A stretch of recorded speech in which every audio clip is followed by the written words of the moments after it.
ప్రార్థన. మమ్ములను మిక్కిలిగా ప్రేమించిన మా ప్రియ పరలోకపు తండ్రి, మీకే స్తుతులు స్తోత్రముల దేవా. బలవంతుడు అయిన దేవా, సర్వశక్తిగల దేవా, మీకే స్తుతులు స్తోత్రములు తండ్రి. అద్వితీయ సత్యదేవ, మా యందు జాలిపడు దేవా, మీకు స్తోత్రములు యేసయ్యా. పరిశుద్ధ దేవా, నమ్మదగిన దేవా, నిరీక్షణకు కర్తవైన దేవా, మీకు స్తోత్రములు తండ్రి. ప్రభువా, గడిచిన రోజంతా మీ అమూల్యమైన హస్తాల క్రింద మమ్మను భద్రపరిచి ఆరోగ్యంనిచ్చి ఆయుష్నిచ్చి కాపాడినందుకు మీకు కృతజ్ఞతలు తండ్రి. అయ్యా, మీ పాదాల చెంతకు చేరి ప్రార్థిస్తున్నామయ్యా.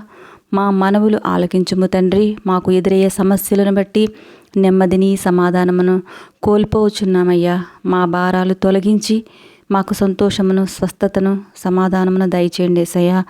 తండ్రి, ఉద్యోగాల నిమిత్తం పరీక్షలకు సిద్ధమవుతున్న బిడ్డలను ఈరోజు జ్ఞాపకం చేసుకోండి అయ్యా. జ్ఞానమును జ్ఞాపక శక్తినిచ్చి వారి భవిష్యత్తును కట్టండి తండ్రి.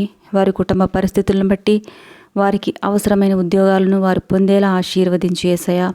గర్భఫలం లేని స్త్రీలను జ్ఞాపకం చేసుకోండి ప్రభువా. వారి ప్రార్థనలు ఆలకించండి తండ్రి. సారా, రాహేలు, హన్నా గర్భంను తెరిచినట్టుగా మీకు ప్రియమైన బిడ్డలకు గర్భఫలం దయచేయండి అయ్యా. వారి జీవితాలలో సంతోషం కలుగు చేయండి తండ్రి. ప్రార్థనలో ఏకీభవిస్తున్న ప్రతి బిడ్డను జ్ఞాపకం చేసుకోండి అయ్యా. ఎవరైతే వేదనతో, బాధలతో, కష్ట నష్టములతో, ఇరుకులు, ఇబ్బందులతో, సమస్యలతో ఉన్నారో అట్టి వారిని ఈ క్షణమే విడుదల దయచేయండి అయ్యా. వారి జీవితాలు అద్భుతాలు చూడడానికి సహాయం చేయం తండ్రి. మమ్మను క్షమించి మా ఆత్మీయ జీవితాలు కాపాడమయ్యా. మేము నీ సారూప్యంలో జీవించి నిజ క్రైస్తవులుగా, రోషము కలిగిన నీ సైనికులుగా జీవించడానికి మాకు సహాయము చేయము తండ్రి. అయ్యా, ఈరోజు మేము వెళ్ళి ప్రతి మార్గంలోనూ, మా ప్రవర్తనలోనూ, మేము చేయు మా చేతి పనులలోనూ సమస్త విషయంలో మీ కాపుదల అగ్ని కంచె వేసి మా జీవితాలను కట్టుము తండ్రి. ఈ ఉదయకాల సమయంలో ఎంతమందికి రక్షణ లేదో వారికి రక్షణ దయచేయండి అయ్యా.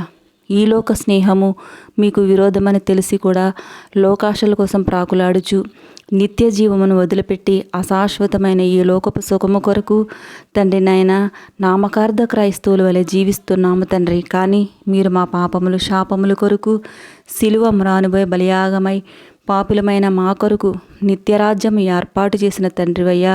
కఠినమైన మా మనసులను మార్చుము తండ్రి. దేవ, మా జీవితంలో ఉన్న ప్రతి అంధకార దురాత్మ శక్తులను యేసయ్య నీ నామంలో లయపరిచి మా అపజయములను జయములుగా మార్చి మా సరిహద్దులను విశాలపరిచి మా జీవితములలో అద్భుతాలు జరిగించి మీ ఆకాశ వాకిన్లు విప్పి మెండైన దీవెనలతో మమ్మలను, మా కుటుంబములను, మా సంఘములను, ప్రార్థనలు ఏకీభవిస్తున్న వారిని ఆశీర్వదించమని నజరేయుడైన యేసయ్య నీ నామములో బ్రతిమాలి అడిగి వేడుకొనుచున్నాం తండ్రి. ఆమేన్. మన ప్రభువైన యేసయ్య ఆశీర్వాదము, మేలులు, స్వస్థత, సమాధానము మనందరిపై ఉండును గాక. ఆమేన్.